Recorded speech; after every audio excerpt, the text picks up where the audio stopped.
This last module deals with basically getting rid of your role as a sales manager. If you bought this guide, it's probably something you're hoping to do because it may not come naturally to you. It may not be something you like.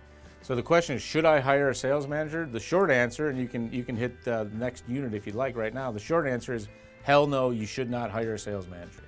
That is the stupidest thing you could do for your business right now. It's only logical to want to delegate this responsibility that you either don't like, you're not cut out for, or you're just maybe not that good at. It's perfectly logical, but there's other alternatives, and it's just not a good idea. And we're going to go over, I'm going to ask you 3 hard questions to ask yourself to see if this, to make sure this is true. Unfortunately, in my travels, I've seen far more owner abandonment of sales management than bad sales management. They don't have sales meetings. They don't put much thought into the sales hiring process. They fire willy-nilly. So to say you're not doing it or you're not good at it, probably you're not even trying. So let's look into whether you're doing it at all before you should delegate it to somebody else. So the first hard question is, have you tried? Have you done what I have in this guide? If you haven't done it already, hit the reset button. Announce to your team, hey, I previously stunk at being a sales manager. I'm getting better. Trust me, it's hard. I'm working on it. Together, we're going to do this. We're going to make this work. We're going to hire better people. I'm going to train you better if you already have a rep. So try it first. What's not to try? If nothing else, you'll have a better guide to know how well your sales manager is doing when you hire them. If you don't know how to be a good sales manager, you might hire a bad sales manager. Now you have reps that aren't being well managed and a bad sales manager. That's not where you want to end up. The second question I have for you is, have you deputized other people to help you? Are you making it the village, the community that we talked about? For myself, I had a responsibility for 2 totally independent sales teams that were 100 miles apart. And at times I would have 2 or 3 new reps at each one. So the onboarding process, the ride-alongs and stuff was just not doable. One of those cities was outside of Los Angeles. So an appointment in Los Angeles and back was about a 4-hour commitment for an appointment that might last 15 minutes. So that was not feasible for me to do. But in that office, I had a person that was sort of semi-retired, was a great company employee. She loved helping people. And we worked out a deal where she got a little monthly stipend to sort of be like the Ridealong Queen. So the reps loved her, she loved people, the clients loved her, the prospects loved her. So she did the ride-alongs. I would do a few, but it was very clear, the roles were very clearly defined.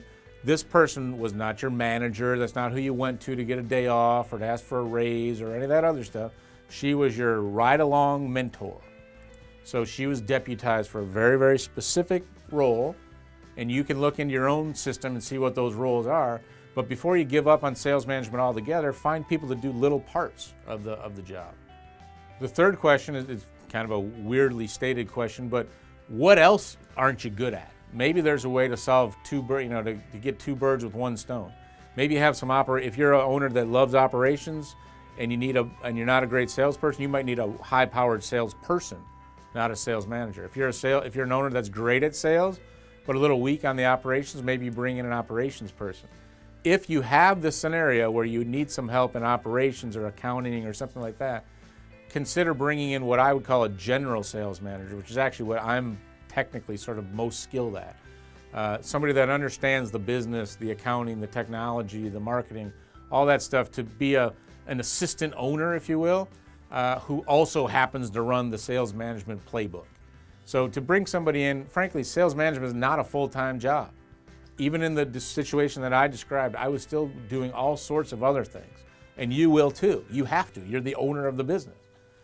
So don't bring in a sales manager, say, make this work, and then hope that they're going to fill up a 40-hour work week. It's just not that hard of a job if you have the right people. It's mostly about building your roster and then about running the consistent playbook. And I've given you the playbook, just give yourself a chance to do it.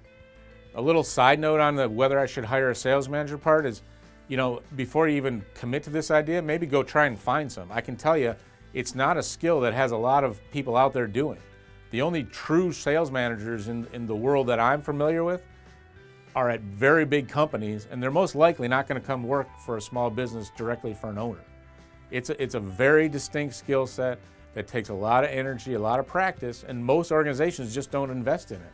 So what you're going to find is a sales manager, somebody that's been a sales manager on their resume, mostly has been a selling person who's also like a supervisor.